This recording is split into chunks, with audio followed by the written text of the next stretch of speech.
Please rise for Pledge of Allegiance. I pledge allegiance to the flag of the United States of America and to the republic for which it stands, one nation, under God, indivisible, with liberty and justice for all. Okay, we're here tonight for a workshop, and on the first item, I'll turn the intro over to Councilor Lewiston. Thank you, Mr. Mayor. I'm pleased to have invited some people to participate in a workshop today on changing attitudes and actions and championing recovery of people who are suffering from the opioid addiction crisis and other issues of substance addiction. And first, I'd like to introduce Andrew Kezulas, and he's. You can give your. You want to just give your when you're being introduced your title and stuff. And Jeremy Hiltz also, who's local here, and he's got a brief presentation he'd like to make after the PowerPoint slides, and then we can get into some questions. To me, this issue is being dealt with in different ways in this community. I think we could use a little bit more collaboration, and I think to me, often when things are as serious as they are in this situation, I'm not quite sure we act fast enough, and I think we need all hands on deck, and I think it's an issue that is central to really dealing with some of the issues in this community of poverty and of, in some cases, crime. But we can't treat this as a crime, and in my opinion, and I think this presentation will explore that a little further, and I'll let the experts take over. So thank you, guys. And Jeremy Hiltz, did I introduce you too? And yeah. So when you if you could also just have a couple of the small speakers that will come great. forward. Yeah. So one of the things I suggested that they bring in people most impacted by the issue of the opioid addiction crisis, and I'm a strong believer in that we develop policy, but with the input of people most affected, like that. So a couple people will speak too. So thank you for giving them the opportunity to do that. So. Yes, thank you very much again for having us, Mayor and esteemed council members. So my name is Andrew Kezulas, and I'm a person in long-term recovery.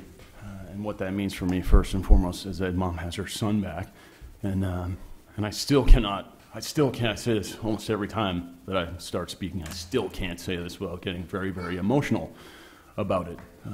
And I was once told to stay close to my cries, and I've done that for the last 6.5 years, and it's really kept me very healthy and experiencing what some of us may know as emotional intelligence, but connecting with myself internally, which empowers me to connect with others externally.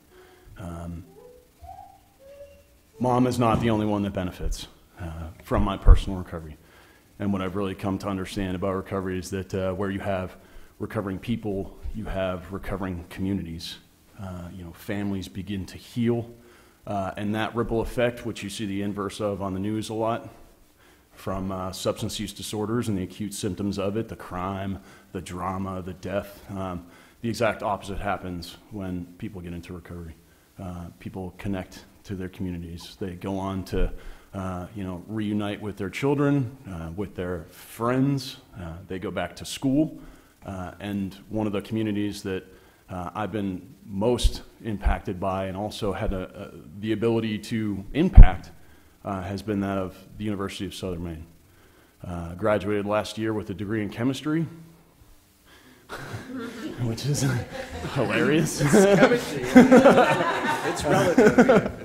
I blacked out for like 4 years, and I had a degree in chemistry, with concentrations in mathematics and leadership and organizational studies, which is another thing that just kind of is boggling even to me still. And I went through it. Thank you. And I'm also now a grad student at the Muskie School of Public Service, studying policy planning and management, a master's of policy planning and management. And I say those two things specifically not to celebrate myself. This is not about me glorifying myself, but it is to exactly what the title of this presentation is change those attitudes and help people change their actions around what it means to be recovery, how we talk about the issue, how we treat the issue, and ways we can really bring the community together to elevate, the stories of recovery and help people find their recovery story, and really make tangible change in the community. So, there's a disclosure slide in this presentation. Just want to be very explicit that there are no commercial relationships for me to disclose. I am here as a volunteer for Young People in Recovery, national grassroots advocacy organization seeking to decrease barriers and increase access to treatment, education, housing, and employment for anyone that is in or seeking recovery. And we do that in a lot of different ways. One of them is education. And so this is kind of a presentation that dives usually much more deeply, but we're going to kind of review some pretty broad topics tonight about specifically the language and some of the research behind substance use disorder. Social cognition, stigma, recovery principles. Those are some of the concepts we're going to review tonight. Before we do that, I think it's really, really important to pause and just take a look at the denotation, the textbook definition of implicit bias. And I think one of the ways that it becomes so dangerous is because it's that cognitive process that happens below the conscious level. There are studies now that are showing that the subconscious brain is in a lot more control than we think, and we're doing a lot more unconsciously than we once thought. Some decisions, literally simple left-right, can be predicted very accurately up to 6 seconds in advance before we consciously think left or right. They can accurately predict it. And so I think it's really very, very productive to pause and kind of explore implicit bias, how it rears its ugly head in policy, and how it can be impacting us without us really knowing. And I think implicit bias is most dangerous when we're not aware of it, or not at least trying to talk about it and be open about it. A lot of the ways that implicit bias comes out is through words.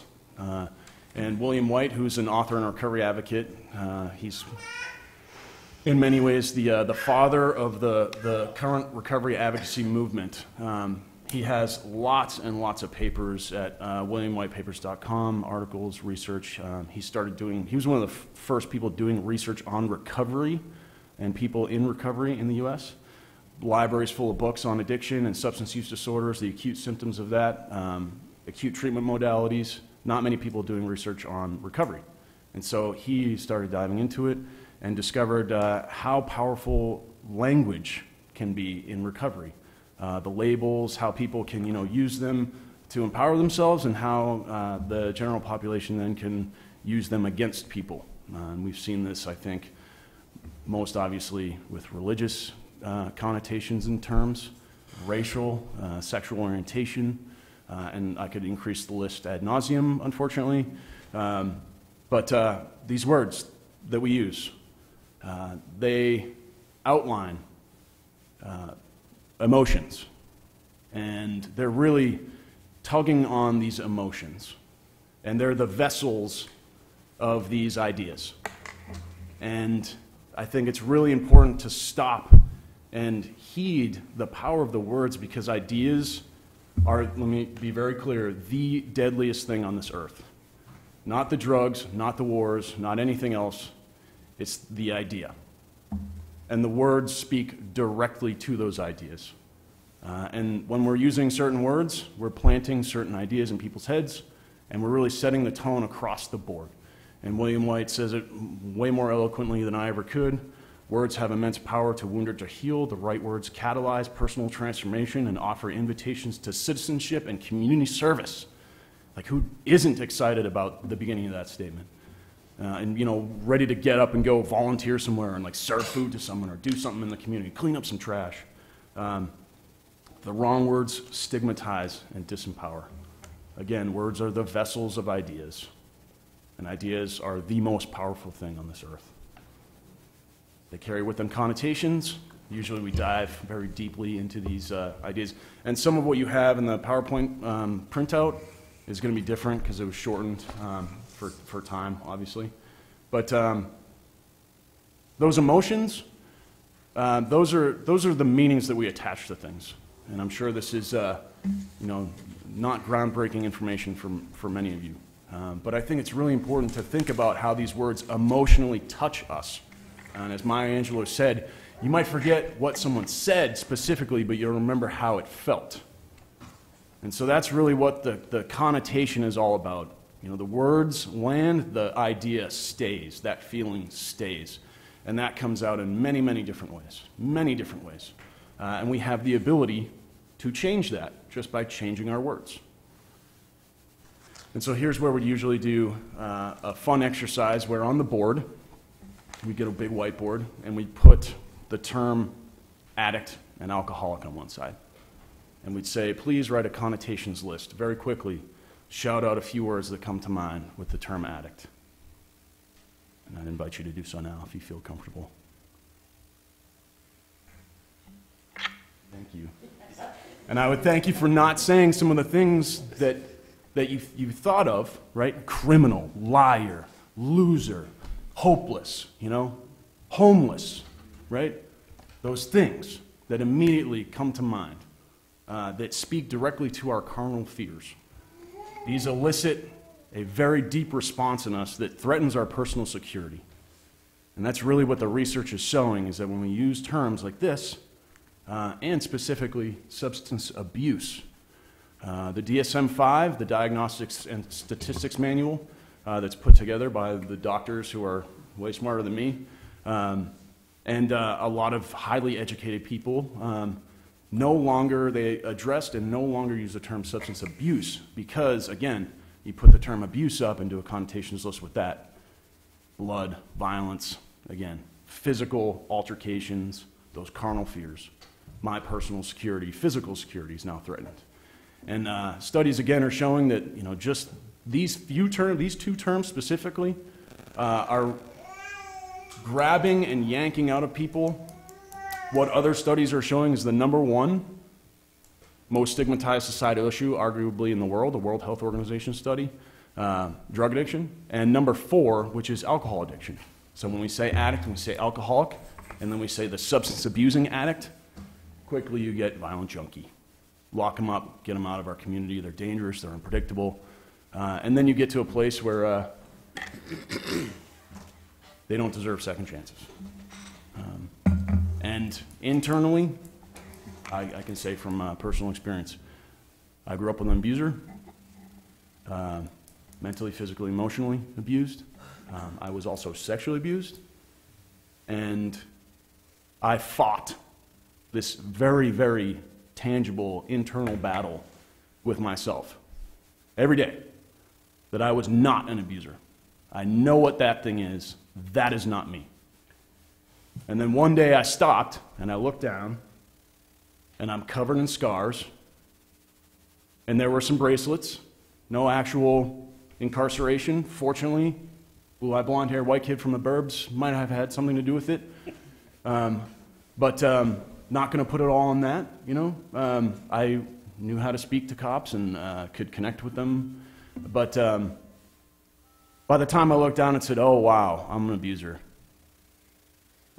I was now the thing that I pointed my finger at for years and said, that person doesn't deserve help. That person knows what they're doing. That person chose to scare me and hurt me. And there's no part of me that thinks that person deserves a second chance, and now I'm that guy. That's me now. And I said, oh, I'm a throwaway. There's no hope for me. There's no point. And what that translated into was attempted overdose. Fortunately, and I use that term, with irony. Fortunately, it did not work. Fortunately, I was unsuccessful in my attempted suicide. Just some weird ideas thrown into one sentence, And God and life and the universe had other plans for me. I will also point out that throughout the entirety of the depths of my depression, my PTSD, and my substance use disorder, I had people telling me that I was worth it. I had people telling me that I could get better. I had people telling me that they had been where I was and were on the other side. and they were speaking directly to the healthy parts of me. They weren't saying, you have to admit what a loser junkie you are to get better. They said, hey, Andrew, man, we've all dealt with some stuff. Life's a four-letter word, literally, but it can also figuratively be a four-letter word, you know? But that doesn't mean that hope isn't a four-letter word and love aren't, you know, four-letter words, you know? And the power of the idea, it doesn't have to be the most deadly thing on this earth. It can be the opposite as well. It can be the most rejuvenating, the most reinvigorating. You know, it can really bring all of us together, and that's exactly what they did. And I think as I was putting that needle in my arm, to be graphic, and saying all of this, and like at a place where there was no part of me that could foresee a future, never mind graduating with a degree in chemistry, I'd given up on that dream a long time ago. But as I'm putting the needle in my arm, there was this little piece of me that was like, don't put as much in the spoon. And I think that kept me alive, and also kept my heart beating. That feeling of love and compassion instead of hate and angst. So those terms. Sober, to change gears here for a second, the definition of recovery that SAMHSA has laid out, the Federal Substance Abuse and Mental Health Services Administration, which, by the way, they've acknowledged that the title of their organization has abuse in it, and they said, we want to change it, it would take an act of Congress, which we've literally proposed, but they have kind of said, you know, we have a few other things going on in federal Congress. But, so the term sober actually was removed from the definition of being in recovery, because recovery did not equal sobriety, and then it begs the question, where do you draw the line? Medications, if you have a little more pain, you take a few extra of your medication. Are you then not sober? What about anxiety meds? Are you supposed to only take them as prescribed? What if you're not having an anxiety attack, you know, but you're forced to take them? And then caffeine, nicotine specifically, because that's still one of the #1 killers. And it's for some reason accepted and widely in recovery circles. And so, you know, this really begs the question, what does the term sober look like? And they gave up, and they said, you know what, let's just take it out. And so now you'll see in a few slides what the actual textbook definition of recovery is. Drug replacement therapy, I'll touch on this one briefly. I was told, as I was engaging in medication-assisted recovery, that I was wasting my time because I was just getting high on something else. And as I sat there in the office for the first time, detoxing, because you have to be detoxing in order to get the medication, hadn't showered for a few days, felt awful, bugs crawling under my skin, wanting to rip my face off, scream, sweating but freezing cold, right? Being told I had dirty urines, you know, so now the things that are coming out of me are dirty. I don't just feel dirty, but like inside of me is dirty, and like everything's just, ugh. My whole existence is ugly, and I'm just this loser thing. Go in, see the doc, see relief. He hands me a script for it. We pay cash on the way out because most insurance companies won't cover medication for opiate withdrawals. And I'm so close to relief, and I can feel it in my hand, and I'm trying to do the right thing, and I'm like, oh my God, I'm so close. And I go to the pharmacy, and then I see the pharmacist look up at me like, oh, yeah. And even if they didn't, I mean, again, that's just how I felt. Like, oh, yeah, yep. And relief, again, is so close. And I go sit down, and again, feeling like this loser scumbag. But I'm trying to do the right thing. I'm trying to change my life. And I'm taking the step that I can, right? And then I pay cash again, because again, the insurance company won't cover it. And then I have relief. We're told that that is the same thing as calling your drug dealer and having them say, don't even move. I'm coming to you. If it's replacing one drug for another, and I'm just getting high on this, you know, in the same way on a different substance, why would I ever bother battling through all this internal angst and all the stigma to pay the same cash as I would my drug dealer, who's often a family member, by the way, who says, not, you know, oh, you're dirty, you know, you're he says, I know exactly how to make you feel better. I'm coming to you. Sit tight. I got you. I got your back. Coming to you. You're going to feel better. 15 minutes. I'll be to you. And then usually it's like an hour and a half later, but that's another story. But the point is that that term, drug replacement therapy, again, and saying that you're just getting high on something else is killing people. I literally thought to myself, what is the point of going through this whole process? I should just go get high. And that's what I did. And I got thrown out of the MAT. And then a few months later, attempted overdose. So this is really very dangerous stuff. But what I really want to talk about is, what do you hear when these terms are used? Pause and ask yourself, please. And what ideas and connotations do these things carry? Because they're making a difference.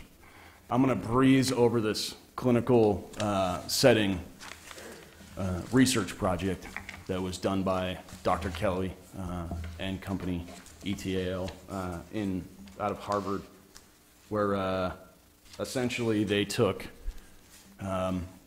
500 doctors and professionals and gave them the same case, but they changed 250, they changed substance abuser to person with substance use disorder, or addict to person with substance use disorder. And by far, the people with a mental health disorder, the people with a clinical disorder, were referred out to more doctors and recommended less punitive treatment. They did subsequent studies that showed when they were in the doctor's offices, and people who are in the doctor's office that identifies a person with a substance use disorder instead of a substance abusing addict are referred out to even more health services, so they're getting an even better quality of care. They have much higher outcomes, and they are less of a drain on society. They end up costing us less. So this is actually the cheaper option, just changing words. And I'm not saying that we change our languages and everything's going to go away, but I'm saying this is one really low-hanging fruit that we can grab and use at will whenever we want, and we can promote this idea all over the place, and it's going to make a difference. Stigma in action, I think we can very easily understand, you know, reduces a person to no more than their difficulties, and then they end up getting withholded appropriate services, and that's legitimately discrimination. This is where public opinion turns into public policy, and attitudes become discrimination. It also puts that glass ceiling on all of us, you know. Oh, you're in recovery? I'm so sorry. Every day must be so hard for you. You can't do all these things. It's like, oh, you're a, quote, normal person? Whatever that is, if you could figure a definition for that, please. Every day is so easy for you, and you can do anything you want, right? But there are these ideas, that these connotations, this extra layers of things that come with this topic specifically, and people in recovery. And this is what society often, the idea that we promote to people in the recovery community. You know, just get a get-well job, and don't make any life decisions. You know, you're not capable. It's like, oh, but we are. We are. We need help, like everybody else. You know, students. You throw them a textbook, right? Some will learn out of the textbook on their own. Some need to go to extra study sessions, need tutors, need extra help. But that doesn't mean that they're not going to succeed. In fact, the more resources that they're provided, the more successful they often are. And so this is an opportunity for us to actually save money on the back end and invest in people on the front end. So this is a double win. This makes sense both ways. In short, And we throw this term around a lot in recovery circles, right? Insanity is doing the same thing over and over again, expecting a different result. That's what we're doing with our language, and that's unfortunately what we're doing with the acute care model. The lock them up, throw away the key. I can tell you all about incarceration in Maine. I did a large project on it last year, research project. It's not working. In fact, 77%, almost 80% of the people who recidivate are there directly for drug and alcohol charges. And then you have sheriffs and police chiefs and politicians saying that 80 to 90% of the crime is a direct result of drug and alcohol use. It's like, well, we have an opportunity to treat people and divert them. Let's maybe invest in that.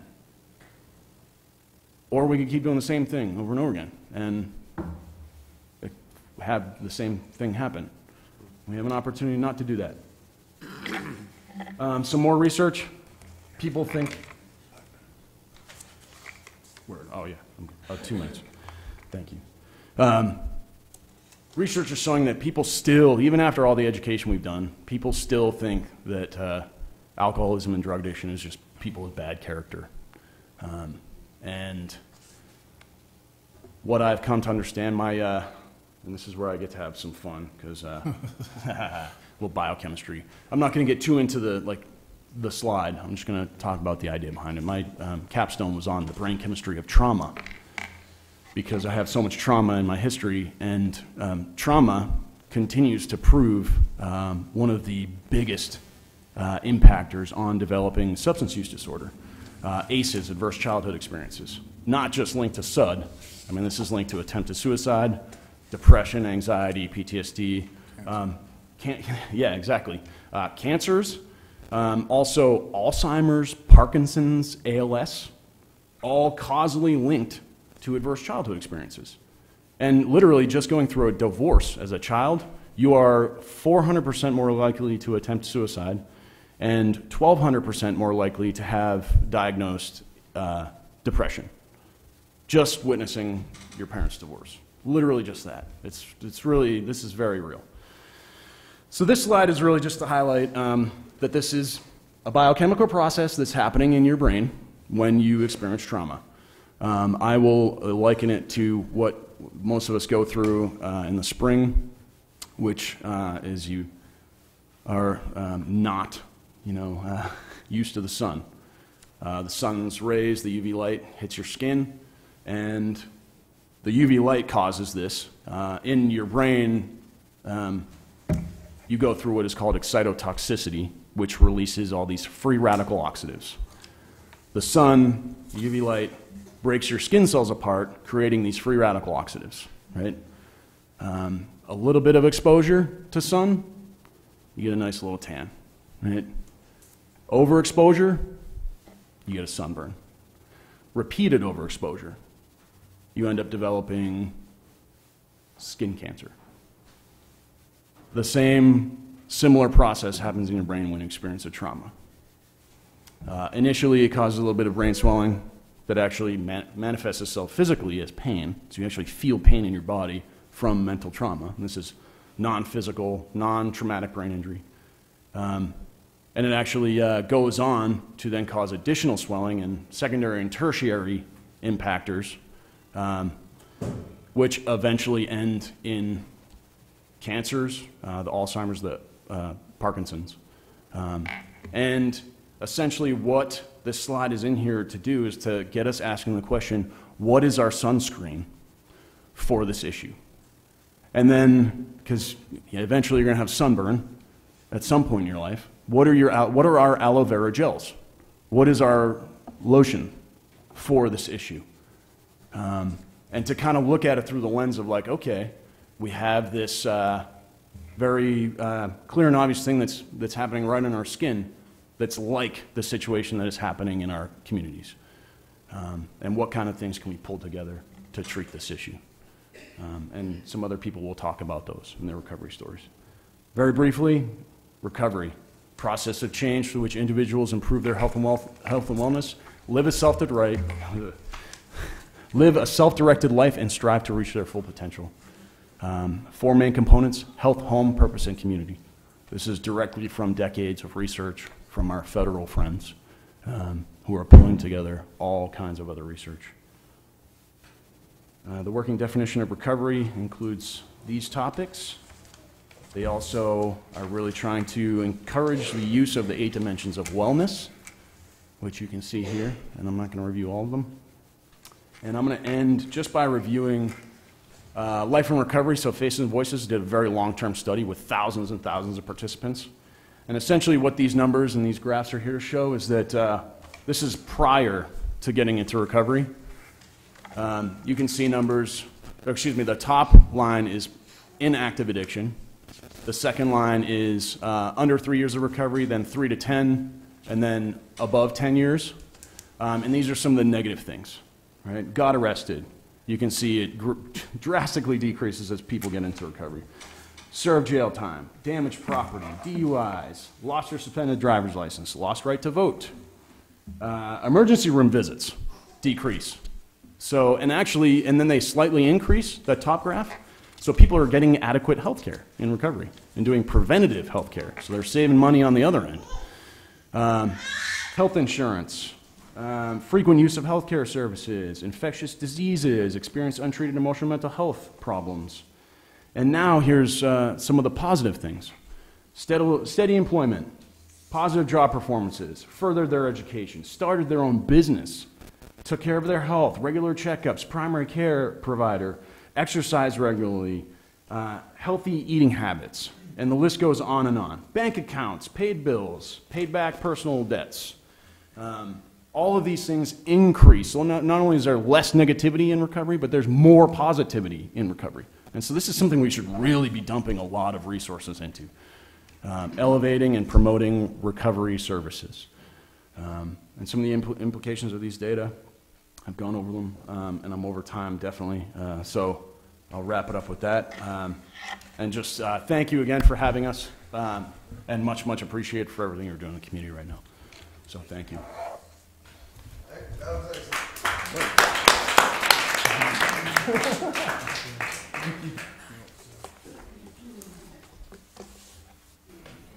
We usually take a few hours to go through all of this.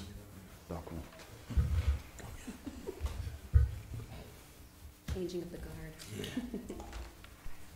Thank you.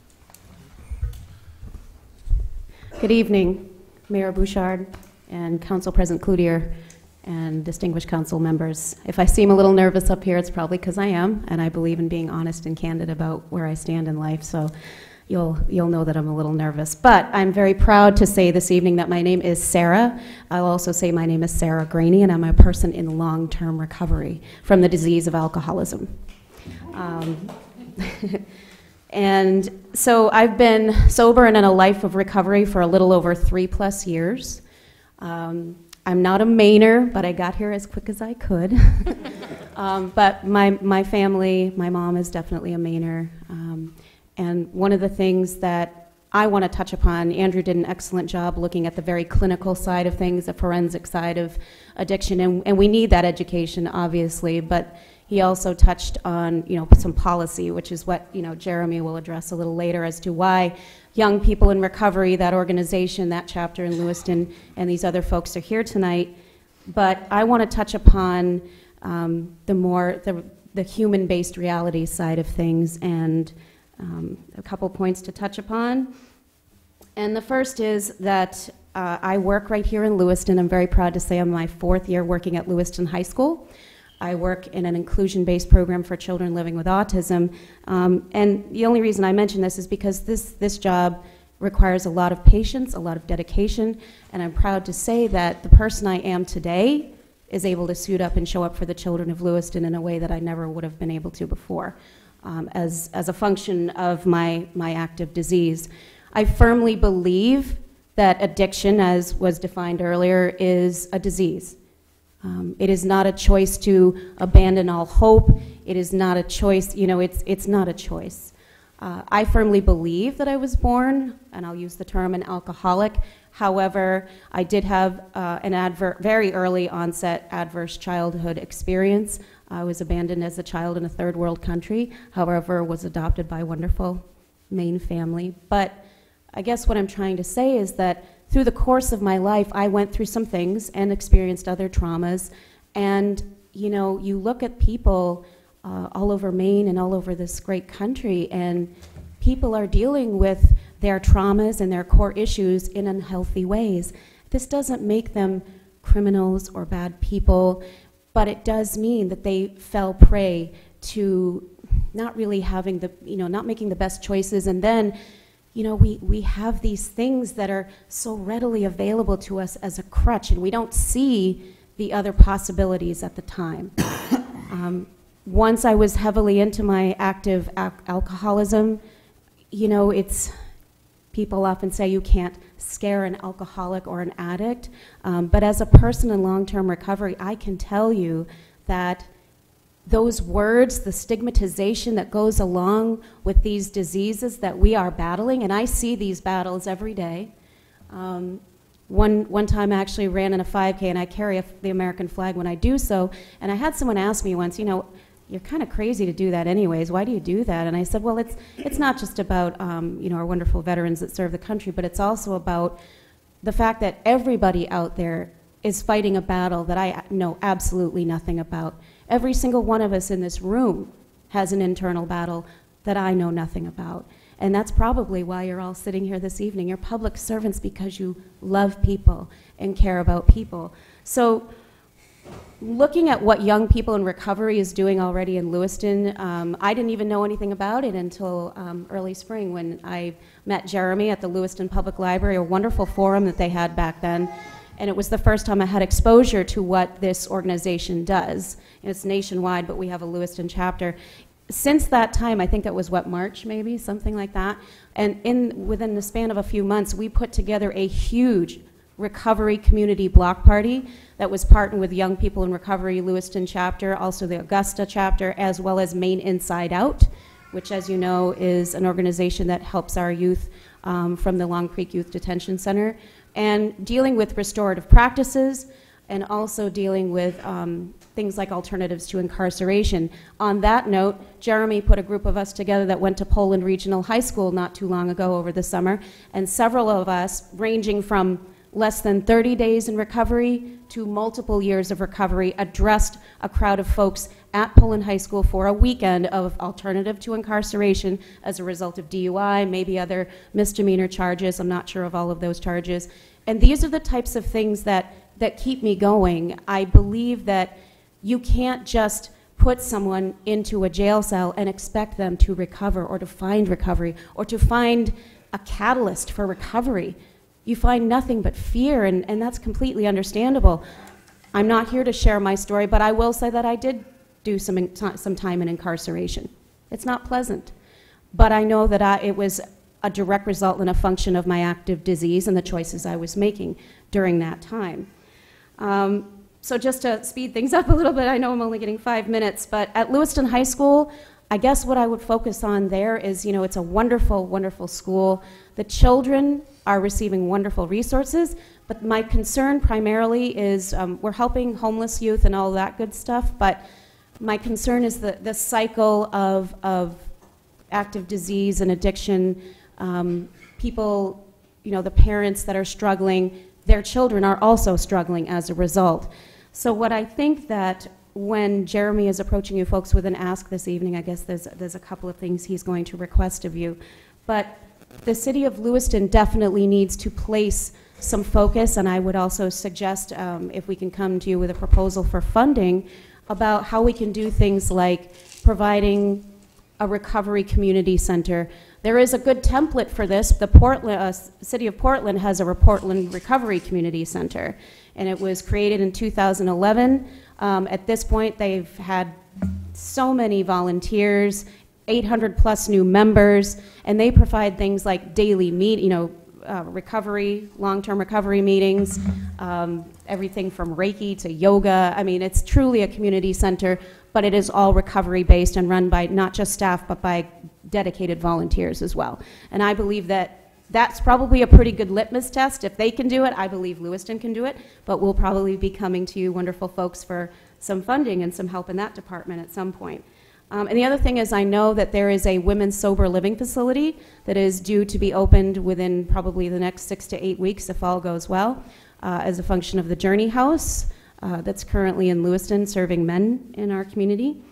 That's wonderful that that program will open in Auburn, and it's truly the first women's sober living facility in Androscoggin County, but I believe that we also need one of those right here in Lewiston. Now, when I read the article in the Sun Journal, it did indicate about $9,500 as the seed money to open that sober women's facility. I mean, I've seen, with all due respect, GoFundMe pages that have raised $10,000 in a matter of weeks for a whole myriad of reasons. But when I look at long-term recovery, what Jeremy and these wonderful folks here with me tonight are doing, it's just incredible. So I hope that we can look to Portland as a model, and you can kind of take away from Andrew's wonderful clinical presentation and the stories you're going to hear as well, that recovery is a beautiful thing. It is possible. It took me almost 18 years to finally find a life of recovery. Did I choose to use a 12-step program also? Yes, I did that. I will say that. But what I love about this program is that I am defining myself as a woman in long-term recovery, a human being in long-term recovery. I'm not defined by my disease or my addictions, and today I have the backing of all these wonderful people, and I know that you folks will support us as well in that endeavor. And the last thing I want to say is I love this bracelet. Everyone's got rubber bracelets these days, but mine says "Wicked Soba," and that's it's just an homage to the fact that Maine often is looked at in terms of the opioid epidemic and other diseases of addiction. But, yes, I was struggling with my battle here in Maine, but I got sober and in a life of long-term recovery right here in Maine. Thank you. I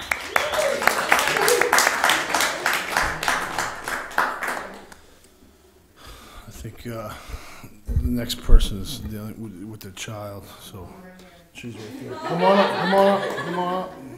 I didn't see you. Come on up. This is Shanna.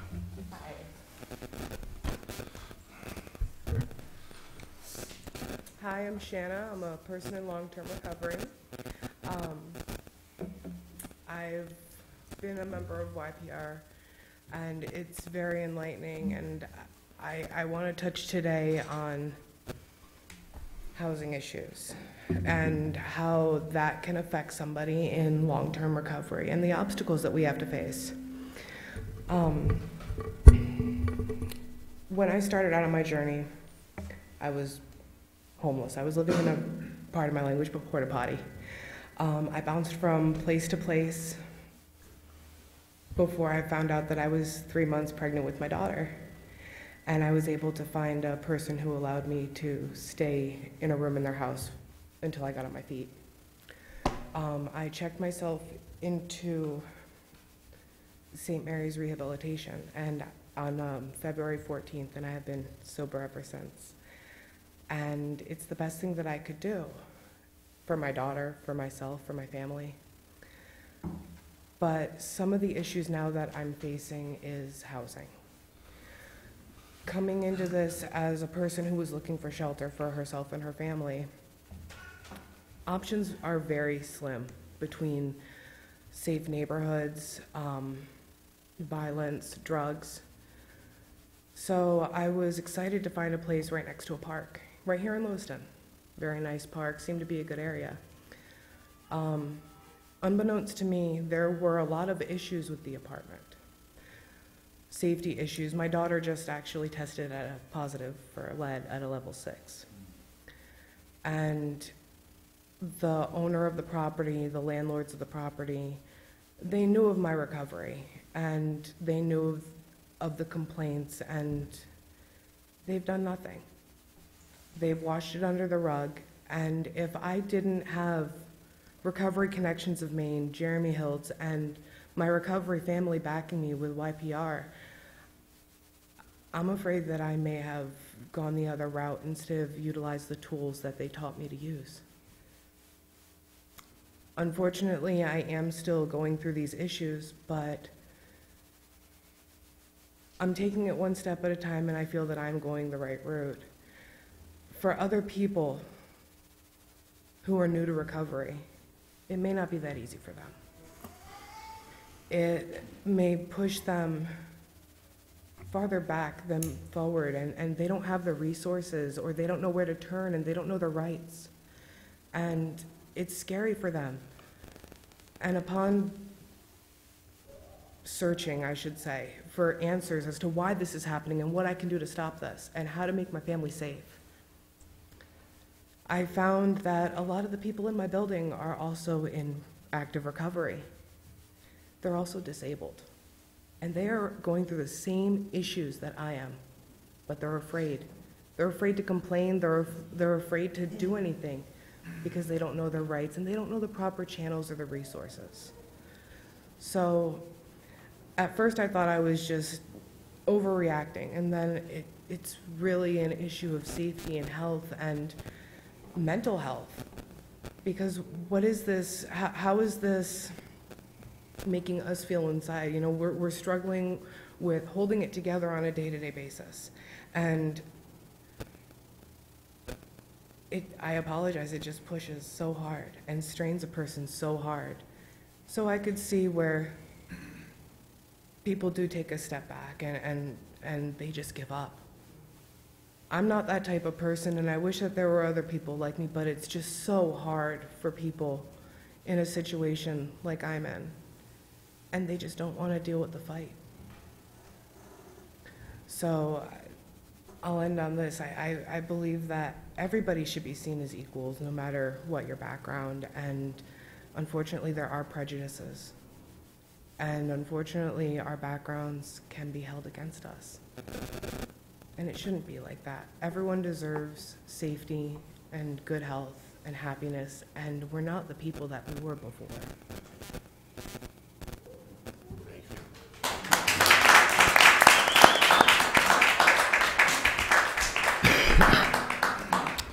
Thank you for having us tonight.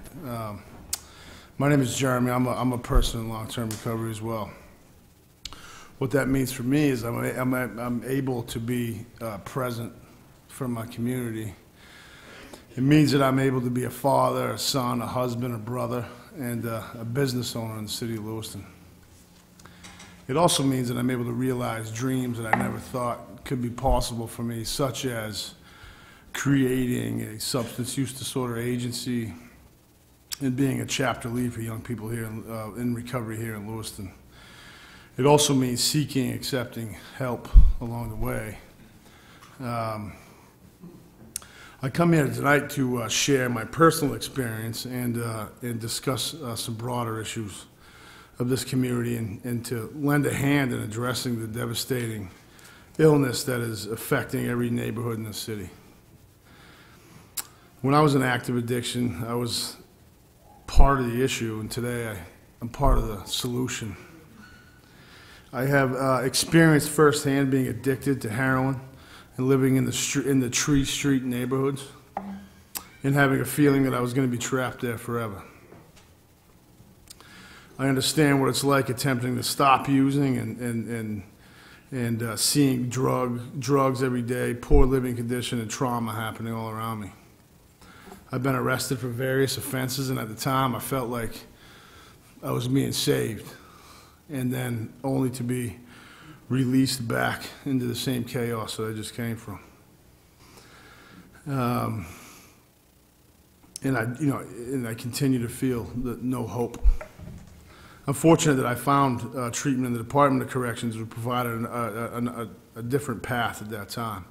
But most of the people there that were struggling with substance use disorder weren't as lucky as I was. I am now and have been treating addiction in the city for close to 9 years.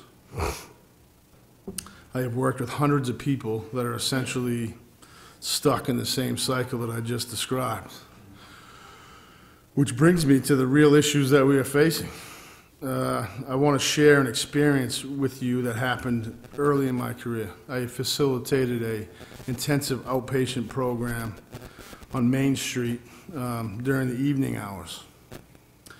At one point, a young girl with blonde hair and blue eyes would sit in our lobby and do her homework while her mother attended treatment. I would talk to her, and occasionally I would help her with her homework, and at that time, she was an innocent child. Fast forward about 7 years later, and I'm now working at another program in Lewiston. I'm in my office one day, and a person walks into it. A young woman says, "Hello, Jeremy, I need some help." I turned and I didn't recognize her until she reminded me that she was the same little girl that sat in the lobby years earlier. She told me that she had been using substances and she had 3 children of her own and that she needed help. This stands out to me as significant because now she's labeled an addict and is living in poverty with the young children of her own to support, with no real answers or help to where she was going. The reason we need to take action is not only for the people that are actively using, or the people that are in recovery, but also their children. They're our children. Issues of generational poverty, systematic criminalization of people who use drugs, and childhood trauma all contribute to where we are at today. During my time, I have seen 32 people that I have provided direct service to in this city pass away outside of treatment. This is important to remember, that they were outside of treatment. They died from either overdose, suicide, homicide, car accidents related to substance use. Sadly, this rate is not slowing down. In the real recent past, a woman that was seeking help with us lost custody of a child due to being in possession of substances. Due to that situation, she was told she could not be around a child. She had to leave her home. She had nowhere to go. They found her body in Lake Auburn.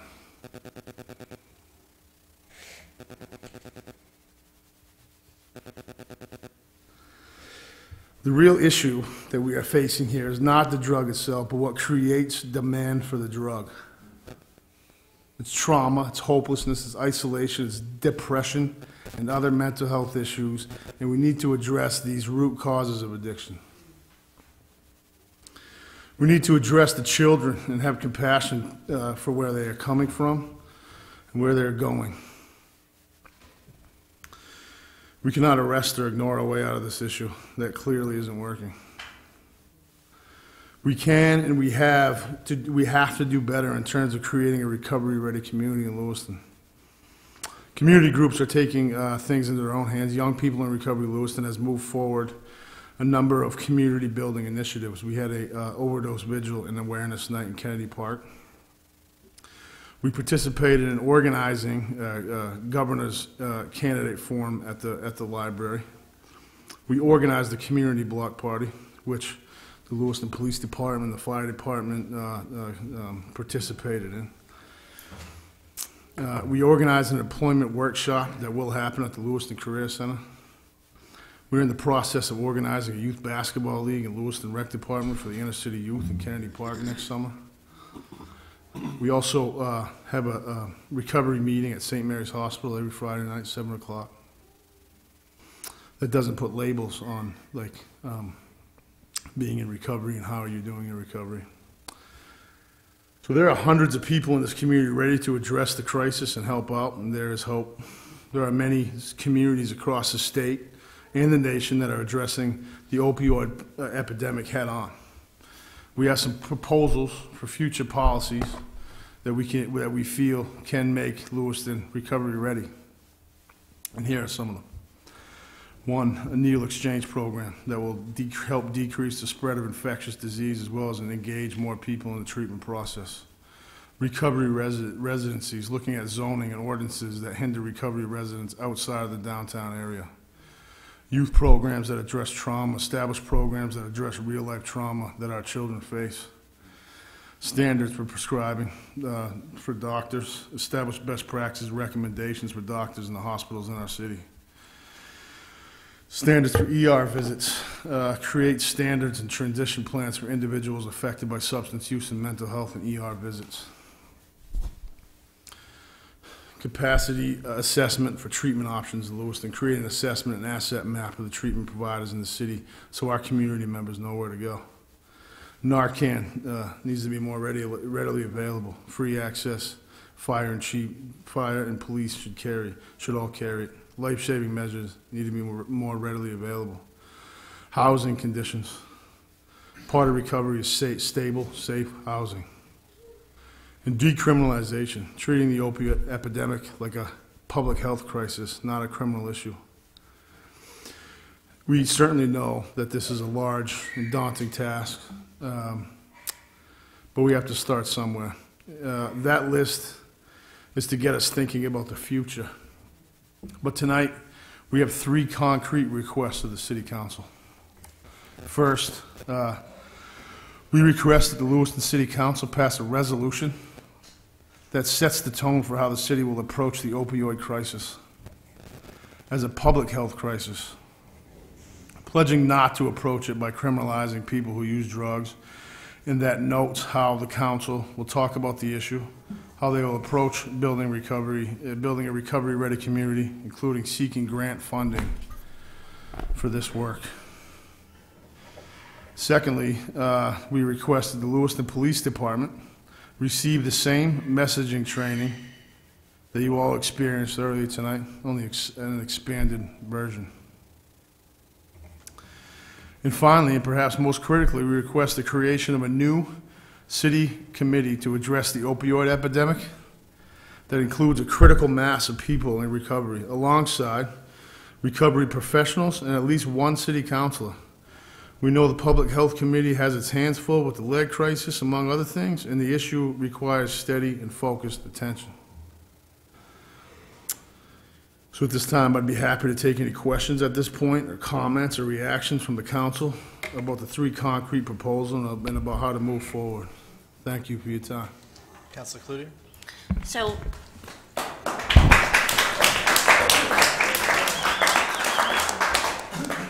So first of all, thank you for coming out and presenting to us, and thank you to Councilor Lewiston for bringing you.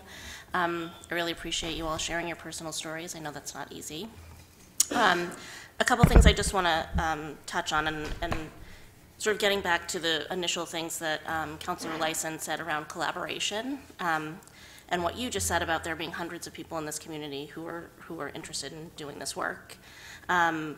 There are literally hundreds of people in this community who are doing this work and who have been doing this work for years.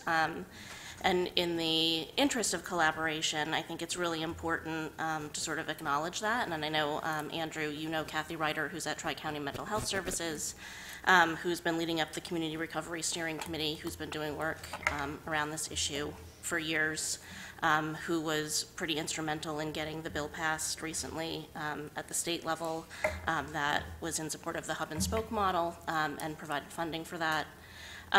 So I guess my point here is to say that I think too often in Lewiston we get involved in doing work in silos.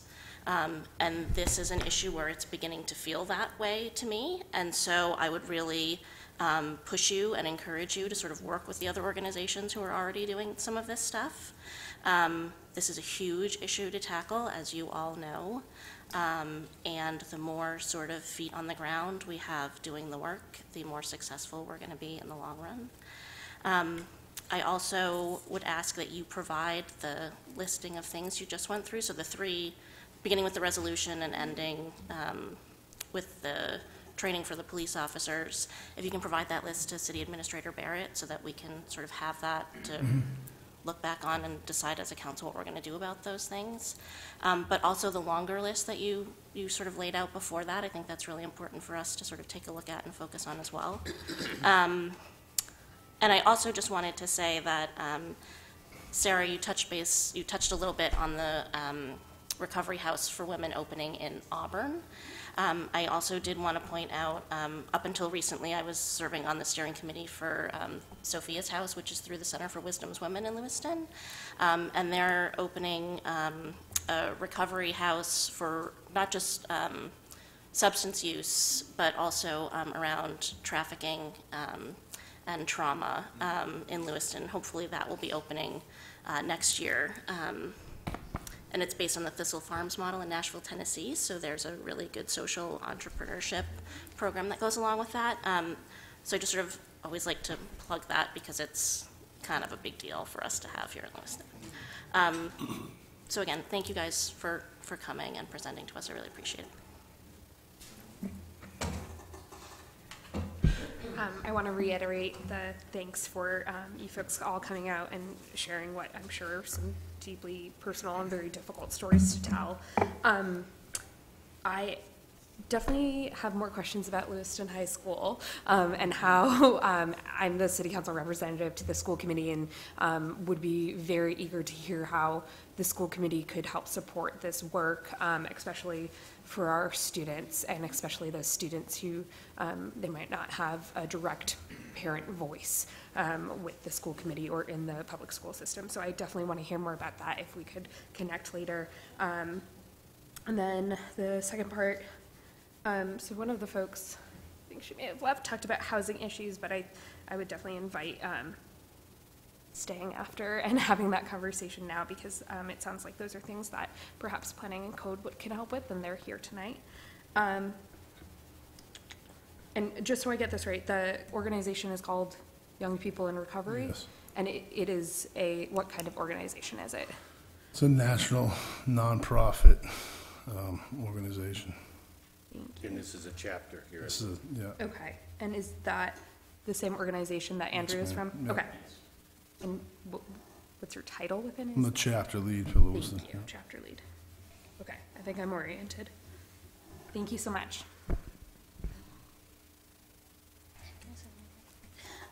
Not related to you, but Ed, could we get Kathy Ryder in here to give us an update from the last time she presented? Sure. Great, thank you. Actually, Ed, also in conjunction with that, could we get Chief O'Malley in to maybe address how they're actually handling this issue? Sure, I'd be Great. glad to have that. Council LaJoy. Thank you, Mr. Mayor. Thank you, everyone that showed up this evening. You were talking about negative and positive actions. The positive actions that build up your characters on the way to recovery. This evening shows one of those, especially the ones that came forward and spoke on it. Took a lot of effort upon their part, as well as those that are sitting in the audience. While the speakers were talking this evening, I glanced in the audience and I found that there was a few of the individuals that were somewhat jittery in respect as to the examples that were given. And I find that it doesn't only affect the person speaking, but the individuals that have been affected by it, because by that person speaking, those individuals relive those actions. So thank you very much for being here this evening.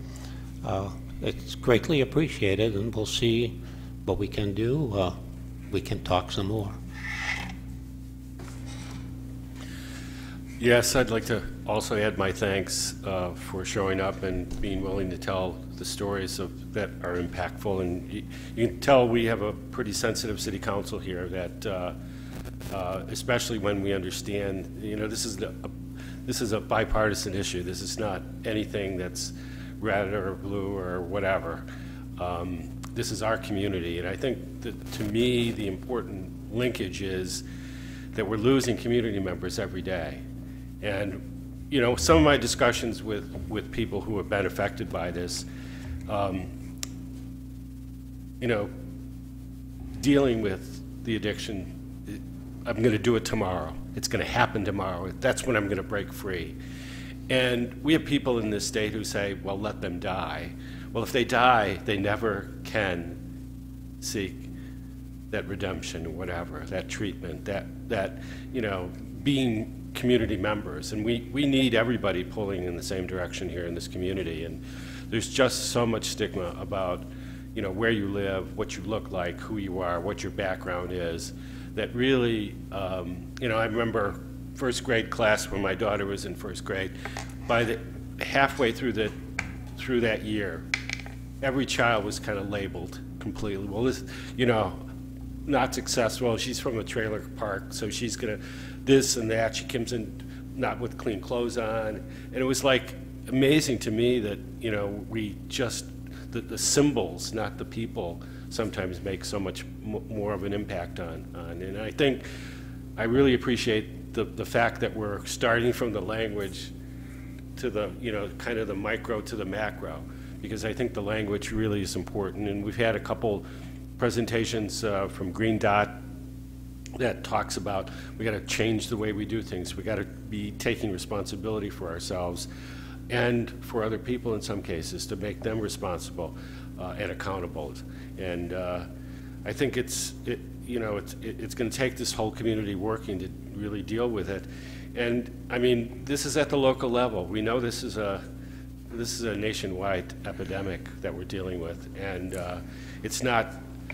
It's also affecting people in suburban areas and white middle-class people. So I think that's an opportunity for us to kind of say, hey, we're all in this together, aren't we?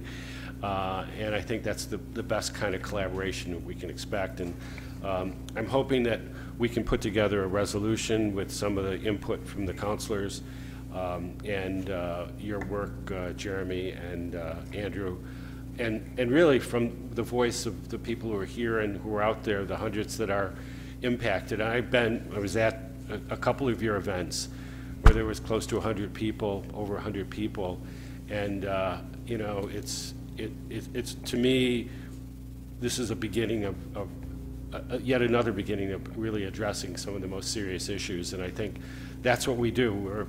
Councils are, health, welfare, and safety. I think they include all of those things in what you guys are doing, and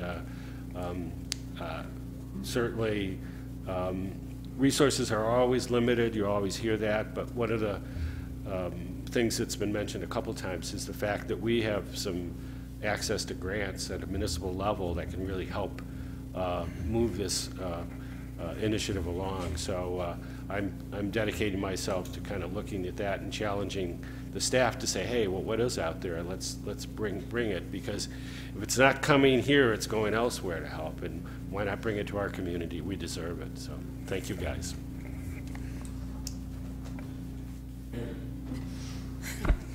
So today, the Lewiston Area Public Health Committee got notice about a seminar that's being put on by the LA Metro Chamber of Commerce.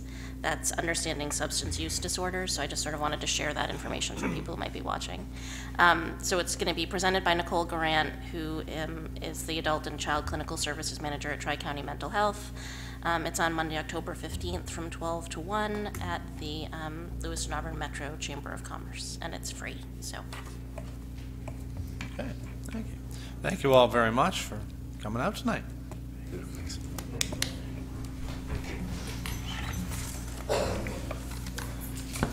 Okay, we're now moving on to Mr. Hediger and Mr. Green. By way of background, I think you remember this item was actually discussed at the last, workshop before a council meeting, and it was dramatically truncated given time restrictions. So I thought it might be worthwhile to have our planning and code people come back and take a few more minutes to go through this, update you at least a little bit on a preliminary discussion with the planning board, and perhaps seek some additional guidance, suggestions, ideas, and questions. So with that, I'll turn it over to Doug and Dave. It's the D&D show. So as Ed mentioned, I think you folks gave us some direction last time, but it was a relatively brief discussion that we had, and Doug will go into the options. But just to recap, with respect to the planning board, we did speak with them at our last meeting. They actually asked for a little bit more information because we didn't give them everything that you folks had seen. So the planning board still is going to be discussing this at their next meeting to get provide us some more direction on the different options. I think at the time you folks were really focusing on the 3 options. They wanted a little bit more information on all 4 options, and as Ed mentioned, the idea tonight was just to make sure we have some solid ground as to where you folks want us to go, and give us an opportunity to talk about those options a little bit more in depth. Okay. Well, I'll tag team on it. So just to summarize, I think sort of kind of refresh your memories a little bit. At the last time we talked to you, we spoke about what the purpose of the NCA district was, stability for single family primarily, looking for compatibility with any development or conversions. We talked about the comp plan and how they look to strengthen neighborhoods and to increase housing choices. We also kind of, again, this is kind of summarizing the analysis and kind of the work that we did leading up to some of these recommendations or options. We talked about duplex conversions, whether it really was a problem, how many conversions had taken place. We quickly ran through the type of uses that are allowed in the NCA district. There are single-family, duplexes, and in-law apartments right now. Both the in-law apartments and duplexes have to meet criteria to be approved in that zone as well. And then we also went through a chart. I'm not sure if we really spent much time with the chart. I have that chart here tonight if that's something you're interested in exploring. It's a quick way of looking at the differences comparatively between duplexes, in-law apartments, and accessory dwelling units, which was something that the staff has been exploring a little bit more as we went through this analysis and option making. So we got to the 4 options that I think it mentions 3 options. Still, I need to correct that error, but it's 4 options that we brought before you. We also looked to talk to the planning board about. One was to create an overlay in the NCA district that within those overlay areas, they would be created based on concentrations of existing multifamily and duplexes, and that limited the areas in the NCA district. But any conversions could still take place within those overlays with those concentrations of existing situations that we're talking about, but they would still be subject to the criteria that are used right now. The second one would be to do nothing. That's an easy one. It wasn't hard to think of that one because maybe there's not enough problem to warrant doing anything, and so just leave things as they are. The third option would be to just outright prohibit the conversion of duplexes anywhere in the NCA district and just put an end to that practice, and that would be the end of that. At the same time, still continue to allow in-law apartments, which again is a permitted use in the NCA district but subject to criteria.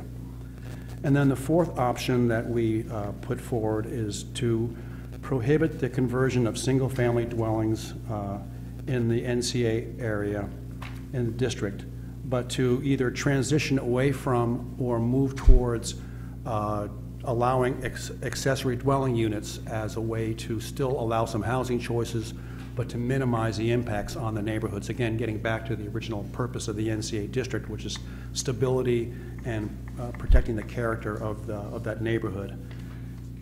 And just to summarize the staff's perspective on that, we put in our report to you, we recommend option 4, that we think that doing away with the duplex conversions would just remove that situation and would stabilize the neighborhoods and leave things as they are. The duplex conversions that have happened and multi-family apartments that are out there would remain, but they would be grandfathered and still be allowable as a legal non-conforming use.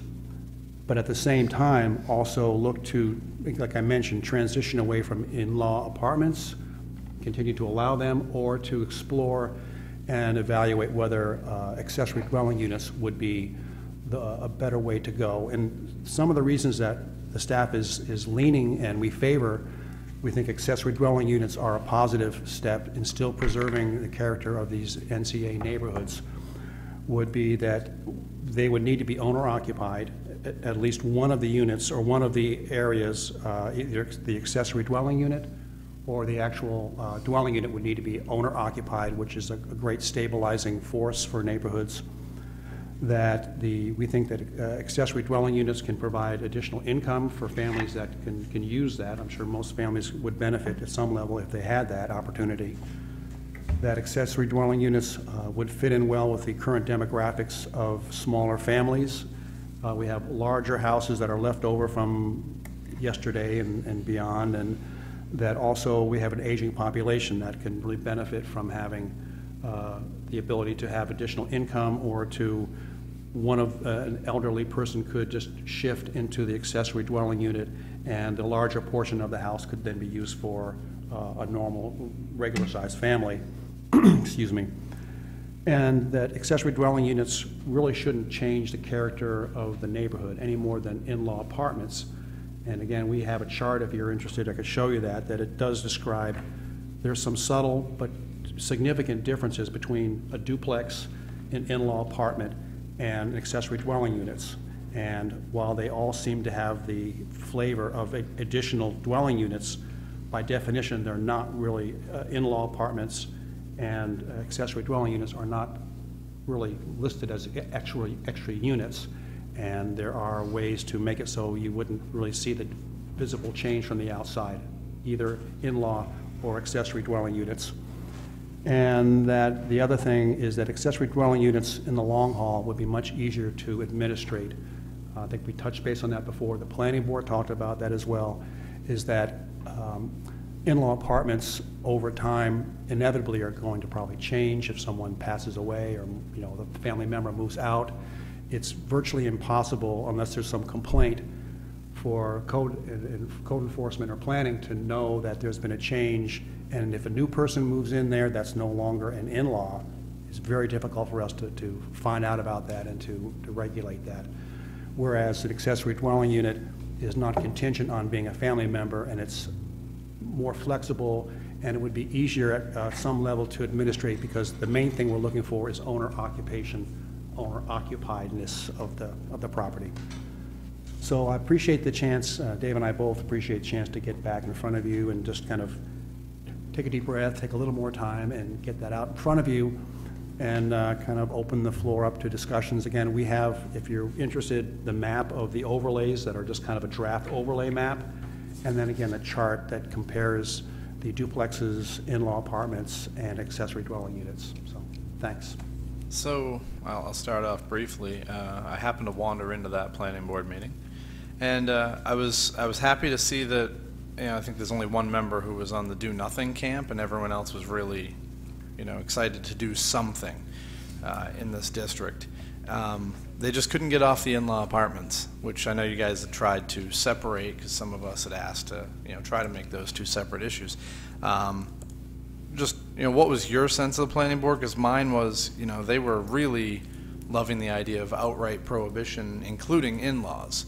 Now, I'm not sure, based on the conversations we've had, that that's quite on the same page with the council, but what was your read as far as how that board conversation went? Yeah, Doug and I talked about that briefly, because we've had this conversation with them twice, and it was somewhat of an about change, about face, because the initial time we spoke with them, there was some, I think it was kind of a 50-50 split as far as, we like the idea of accessory units. We think that's a benefit to the community. It helps staff, provides other options, as Doug mentioned. At the last meeting that the mayor was at, it did seem to be favoring the preservation of the neighborhood NCA districts, where we don't even want in-laws in those apartments, in those zoning districts anymore. So I'm not sure what changed necessarily. Again, we didn't have necessarily all the same information provided to them that we provided to you folks, but I do think the sense at that meeting at that point was really to preserve the NCA as much as possible, in the sense that it remain a single-family district and possibly not even allow in-laws, which is certainly, that's not something we've been advocating at all, as you can see, but that was where they were leaning at that point. Okay. I would just add as well, you do your best shot to kind of have a game plan going into a meeting. We were asked by you all to go to the planning board, try to have them focus on the first three options. So I think there was a shortcoming on my part to not give them all the information that was in your packet.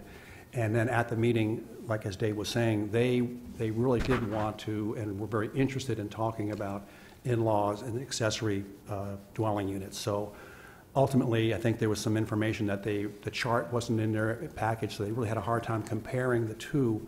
And I think there was maybe either some confusion or not fully understanding the maybe subtle differences between in-law apartments and accessory dwelling units. Councilman Beam? I am confused, and that's the question I was going to ask. What's the difference between an in-law apartment and accessory dwelling apartment? Are you saying that in-law apartments would be within the house and wouldn't show on the outside, and that's why they're acceptable. And accessory dwelling units are a different issue because they're on the outside, but they blend in with the house. And my second question is, why are we even talking about this? How did this come up? Is there a really bad problem with duplexes and accessory dwelling units in the houses in this area? And I guess I have a third question, and probably it's moot because I guess no one is advocating for this, but the overlay thing, how would you decide where you would have, how would you put in an overlay system that's fair? I guess those are the three. I'm totally confused about this whole issue. Why we're even talking about it? Is there a big problem in that area? Is it causing people to be upset? And I think accessory dwelling units are just additions to your house. People do this all the time, everywhere. But is this area different? Is it causing problems there? Yeah, I'm done. So I think part of the reason we're here is because the council asked us to be here, as far as discussing whether or not we have a concern with respect to the NCA district and whether or not we have a lot of either in-law apartments or duplexes, and specifically duplexes, and whether or not that's changing the character of single-family neighborhoods. I'm a member of the council, and I don't remember. The concern came up several years ago. In fact, it was then Councilor LaChance who brought it up originally. The mayor brought it up again this time. The concern is the way our current ordinance is written, you can convert single-family to duplexes in certain areas right now. As you do that, applying the rule for when you can convert, the area in which conversions can happen can over time creep. So there's a concern that we would see additional conversions of single-family homes into duplexes over time. And if you look at the map that was included in your packet, you can see that clearly there are areas where there have been significant conversions over time, or maybe pre-existing uses at the time that the zoning code was adopted. There are other areas where there's very little. So the notion of the overlay would be to try to match the overlay zones with areas where you have seen a significant number of conversions already, and to prevent them from creeping outside those boundaries. Okay, so that basically, I think, is the logic, the theory, the proposal that was advanced. Is this is a creeping method of turning single families into duplexes. There's a tendency when you have a duplex that at some point the owners will not live there any longer. It will become a totally rental property. There's less investment on the part of people who own rental property than people who own property that they live in, both in terms of housing condition and behavior of tenants. So all of those factors, I think, are what brought this up. I would mention also that we're not able to display it right now, but you did have it in your packet, the mapping. And I think it's our opinion that it would be challenging and difficult to actually come up with a definitive set of rules so it would be clear how you would define those areas. This was kind of a not crossing your eyeballs kind of thing, but it was about 50% at least of the properties in specific overlay areas would be either duplexes or multifamily. But that still would be challenging to come up with where are those boundaries and how broad do you make them. That was part of it. Councilor Lyson? Thank you, Mayor. There was one other question there that we ought to answer, and that is what's the whole thing with in-law versus accessory? In-law apartments obviously are intended to be occupied by family members, relatives. So, the kids live in the house and the parent or parents live in the in-law apartment. There are limits. They're not supposed to have excess. They're supposed to all enter in the same way, so you're not supposed to have a separate entrance so that the appearance of the property remains single family. There are some size limits. The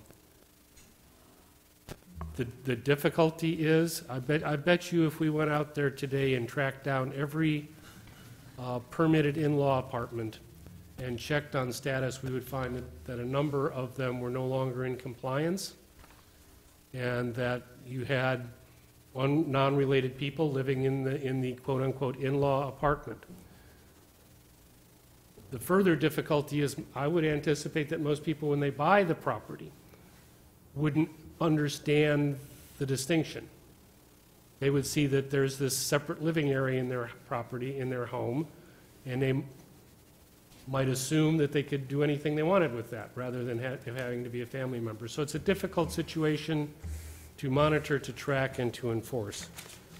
The accessory dwelling unit approach would change two things. Number one, it would reduce the size from 900 square feet to 600 square feet, so it would be a smaller unit.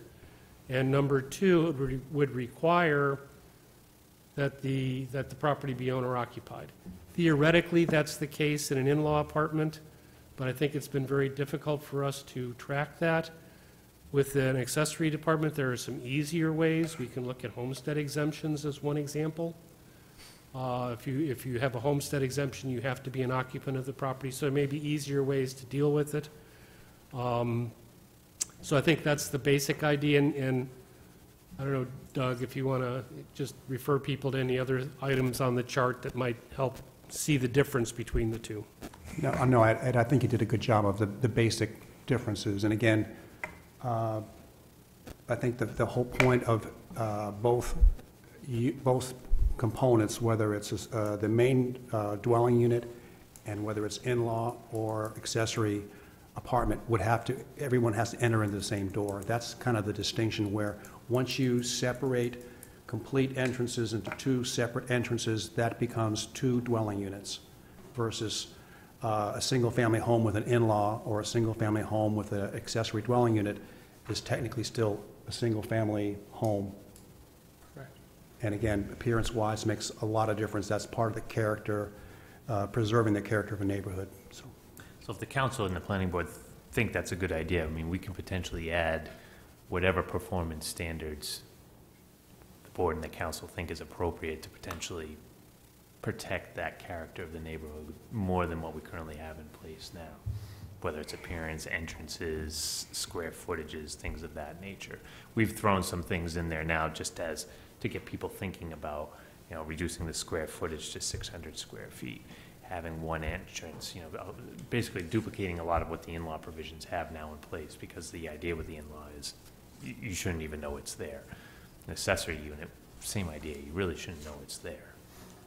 Actually, Councilor, when is this, I know they tabled it, when is this coming back to the planning board? 22nd. The 22nd, because we had asked for a recommendation, so it'd be, you know, nice to have all their information in front of us before, you know, really making a choice. So just curious on that. So we could have that on the 23rd, potentially? Potentially. So Excellent. Ed, what's our meeting schedule this month? Well, our next meeting is the 16th, obviously, and then after that, our next meeting is November 20th, unless we need to have a meeting on the 30th of October, which we've asked you to set aside just in case. So next week, basically. Yeah, and that's not possible because the planning board won't meet before the next meeting. Right. Okay, I'm just wondering what our schedule is, so. It could be November before we see this. So it could be theoretically. Right. And then mid-November, yes. Depending on the process, I mean, someone needs to initiate an amendment here too, if it's the council or the planning board. Right. Okay. Council Cludier? Oh, or was sorry, Jim. Thank you.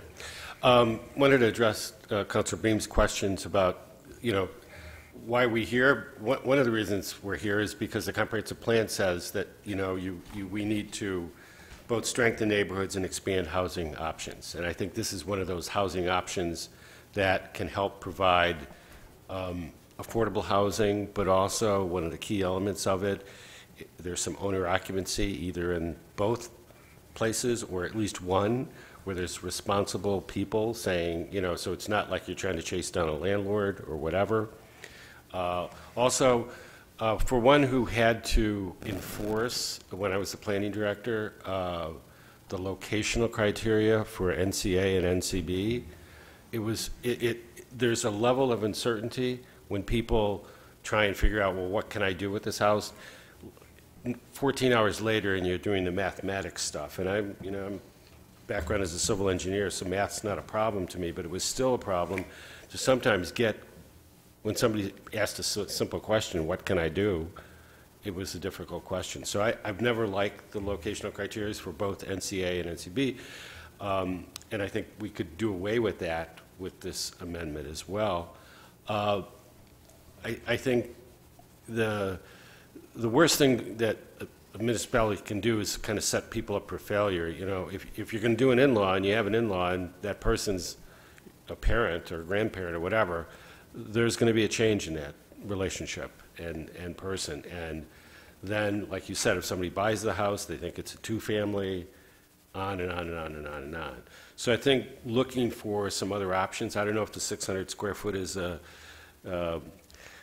I know there's tiny houses out there these days, which are providing some good options for affordable housing, but there's a small house movement too, and I don't know where they came down, and I'm interested in pursuing that as well, to see what's the square footage, what's a decent square footage where, and the other question is there locational criteria on the lots to say a lot has to be so big to do an accessory, or is the accessory allowed?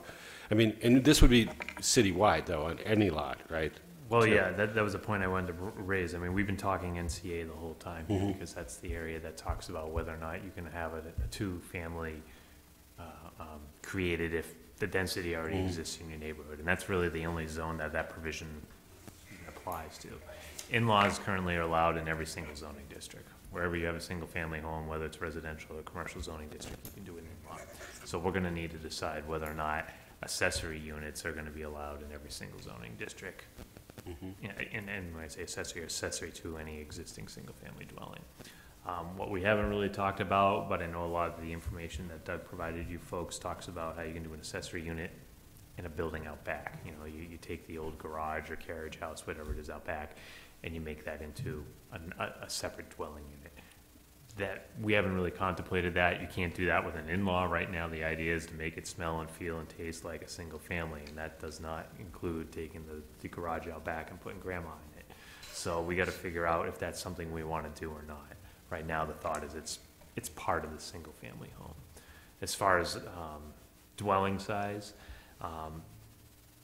our ordinance is actually pretty progressive. I'm sure Mr. Marcotte hates me here and saying that word, but a dwelling unit can be as small as 300 square feet, and that's been in the books since 1988. 300 square feet's tiny.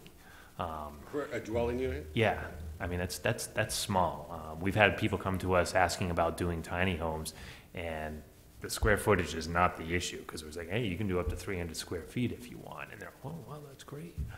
The issue is we actually have dimensional requirements in there, and I think for good reason, so you don't necessarily build a house that comes out long and skinny like a mobile home. There needs to look and feel, somewhat like a house, and I think that's a good provision that we should continue to maintain. So we can certainly look at the square footage requirements. We put that 900, the current provisions talk about 900 square feet for in-law provisions. We put that in within the last 10 years because we started having people build in-law apartments that were huge. I mean, basically it was another single-family home attached to the single-family home, and we realized that totally does not fit the fabric of any neighborhood. 900 square feet seemed like a reasonable number. We've come down to 600 because, again, we recognize that if we do an accessory unit, we're going to open it up to more opportunities, but at the same time, potentially reduce the square footage. There's property maintenance code issues that we have that talk about area for habitable space, for living space and whatnot. 600 square feet is, I don't want to say more than enough, but it meets any code requirement that we have. Whether that's enough for you folks versus some other individual.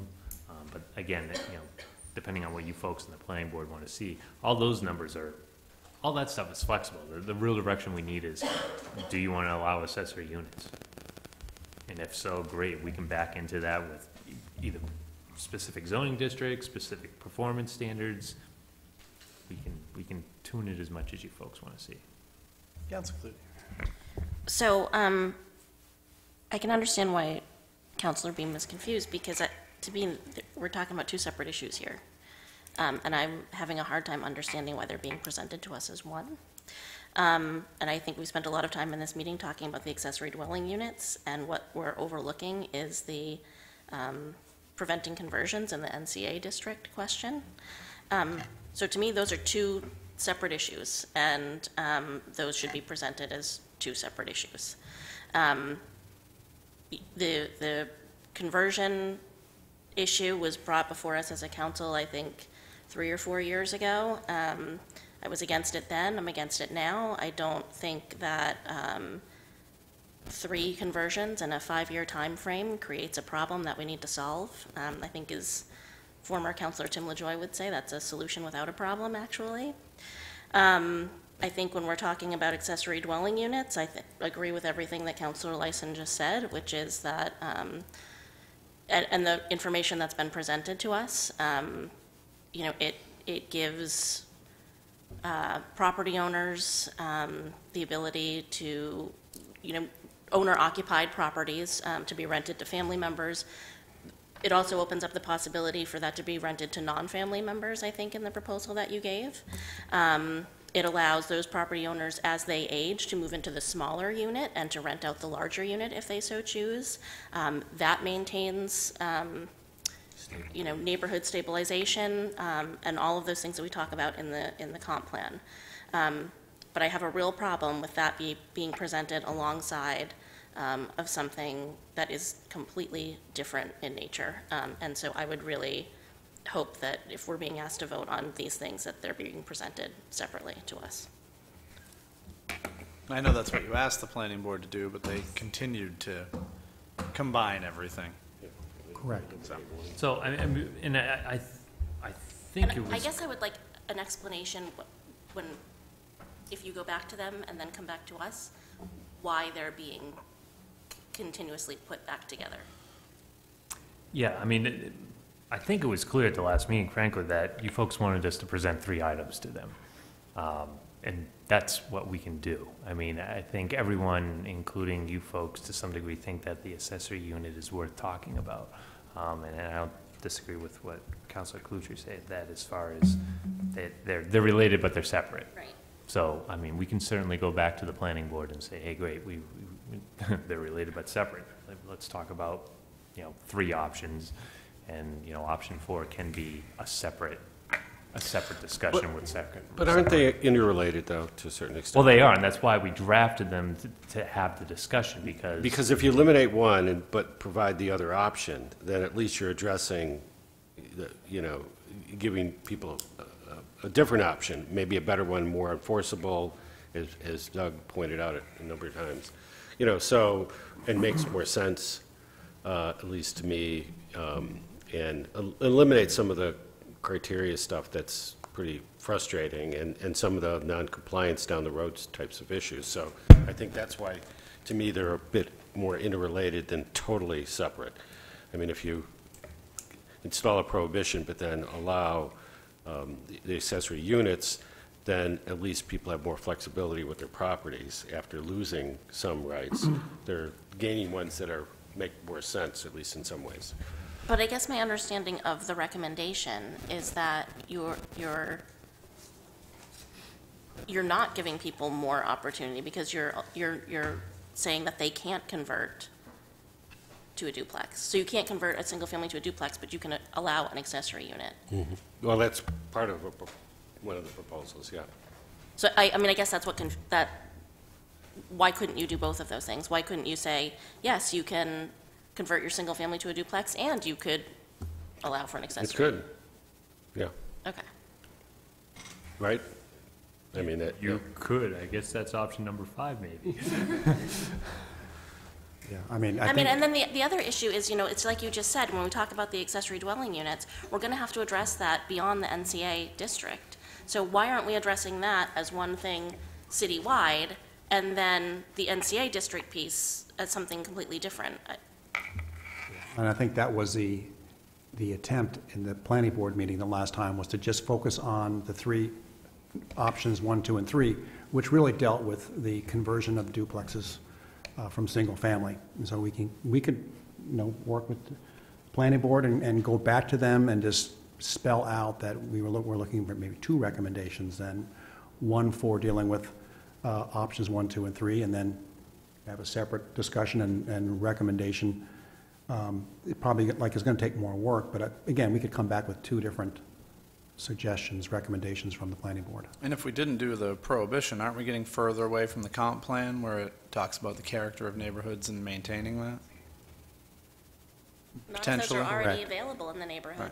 Right. I mean, and not to lay the part of the blame on the criteria, but as Jim said, it's a difficult process to go through. I'm not sure there's a simpler way to allow duplex conversions. I'm not sure that's a direction I would want to go in, but.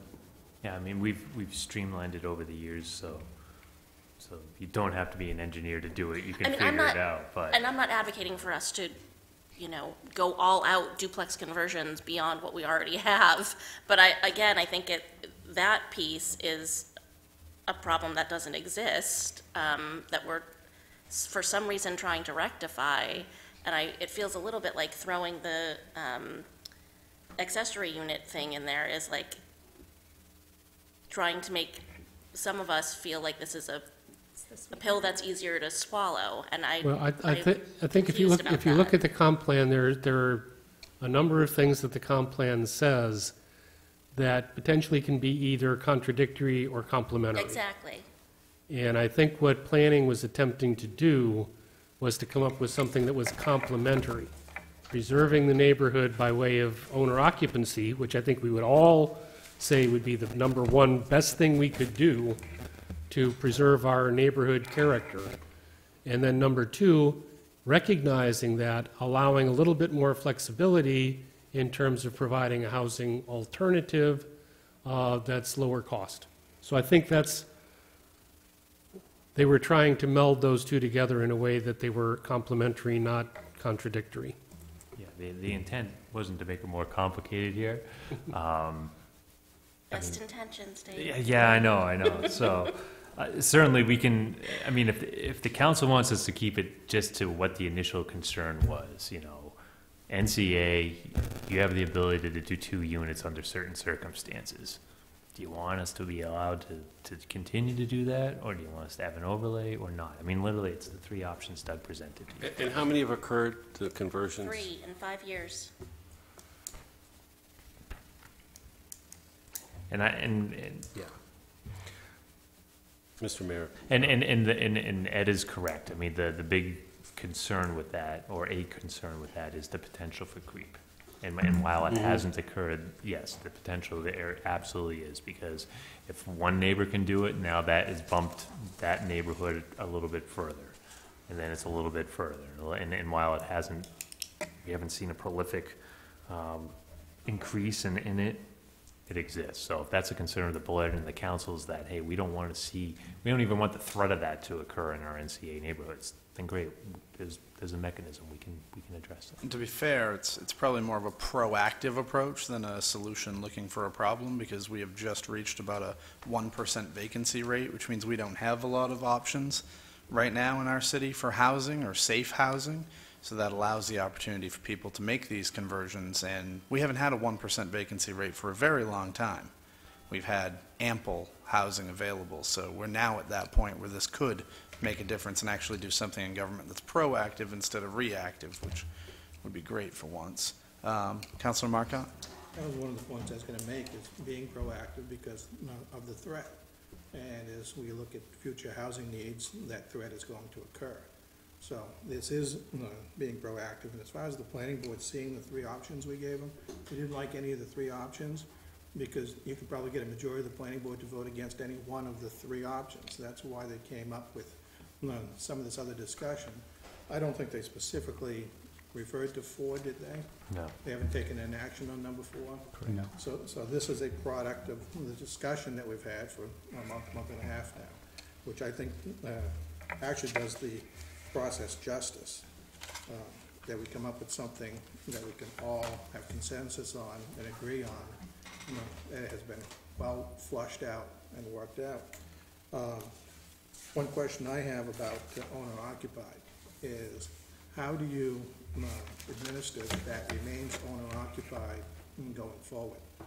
If an owner owns a building large enough to duplex, wrong word, to create an accessory unit out of, and then that person moves on, who's to say that that person doesn't sell to an individual who becomes a landlord of 2 units? How do you administer that? That's a good question. No. One possibility, as long as the homestead program remains in effect, is to look at properties that have the homestead exemption. Because to get a homestead exemption, it has to be owner occupied. And you can have a homestead exemption even in a multifamily. So you can track it that way as long as that program continues at the state level. And there's no guarantee the state would forever continue that. But if the owner doesn't use it, doesn't use the program, there's got to be some incidents out there where people aren't using the homestead. That would be fairly rare if people are aware of it. The only times we run into people who don't do the homestead tends to be when they don't know or have failed to apply, and just because they didn't get around to it. But I think if you made it a requirement of this program, that could also be one of the things that we could check on.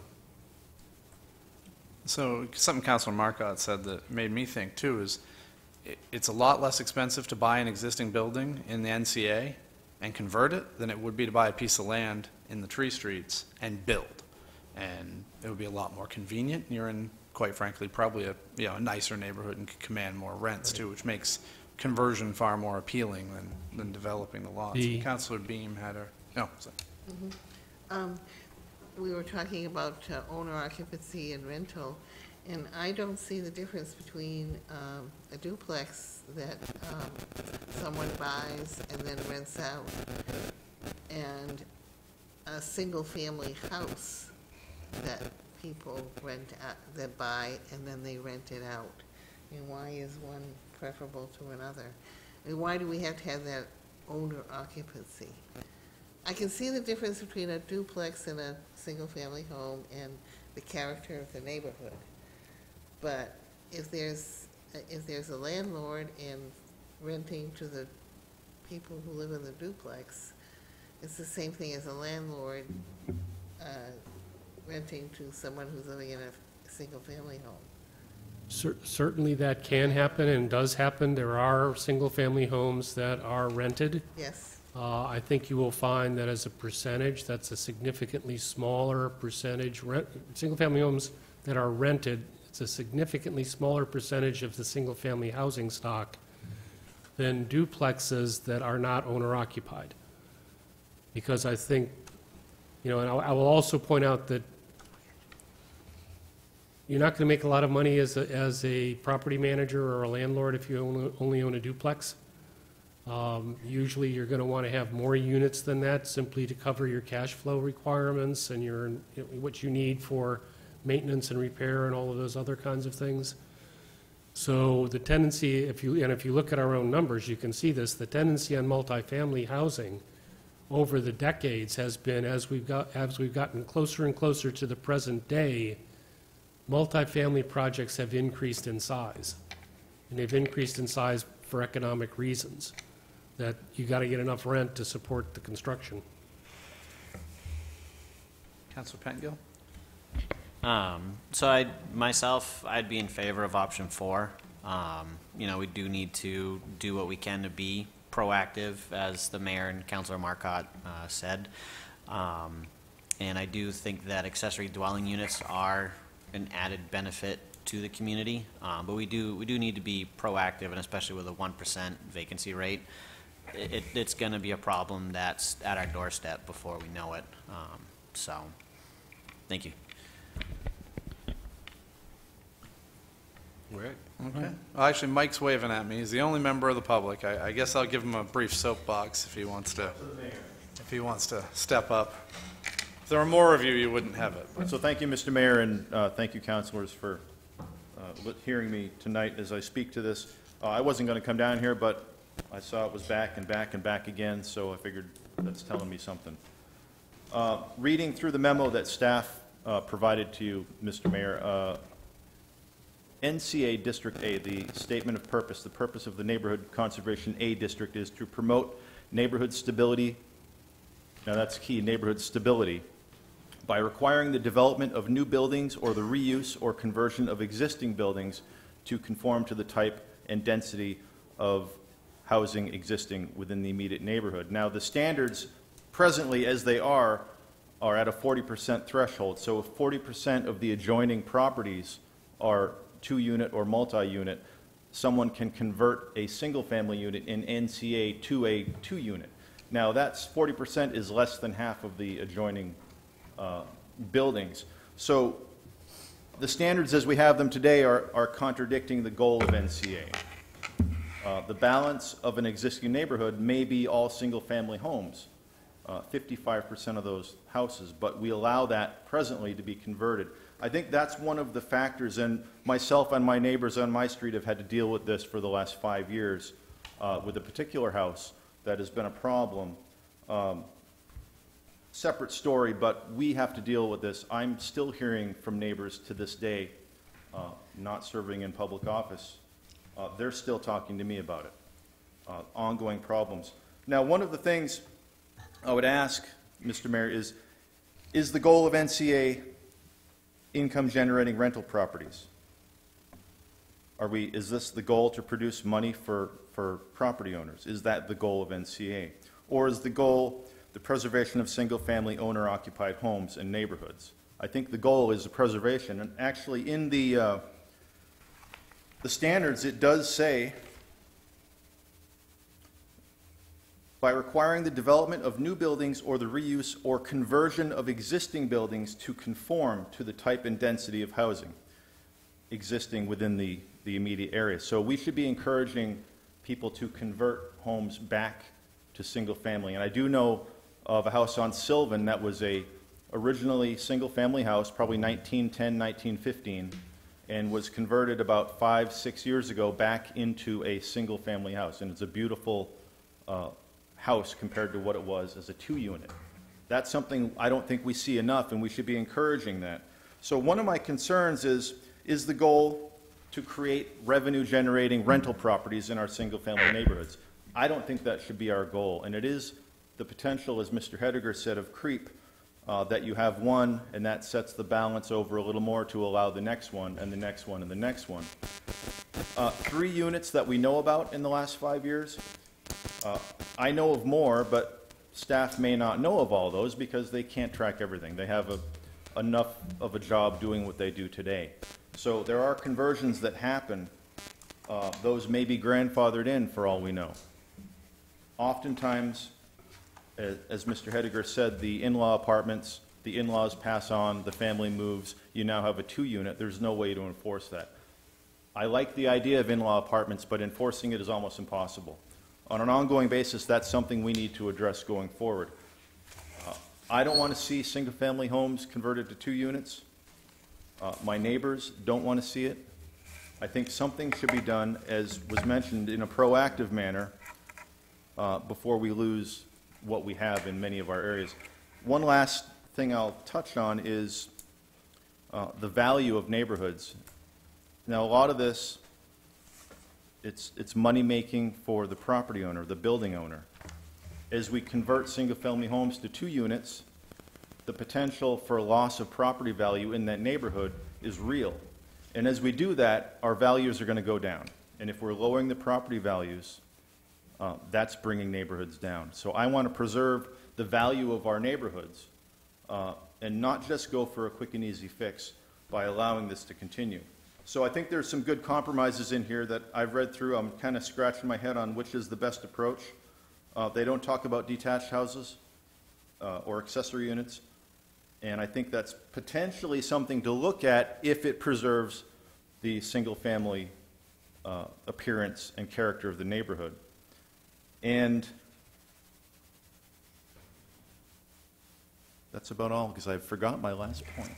So I do thank you for your time and hearing me out. Just one clarification. Creating an illegal unit does not create a grandfathering status. So if somebody illegally did a duplex where they weren't permitted, and we become aware of that, we would tell them to back off. And we've done that, I don't know if we've done it recently on duplex, but I know we've done it on other multi-unit properties where units have been illegally created. So they're not protected. Okay. With that, if we're good, have fun at your next planning board meeting. And I got Take a motion to from move Jim. to executive session to discuss disposition of property of which the premature disclosure of the information would prejudice the competitive bargaining position of the city. All in favor? It's all in favor. Yeah.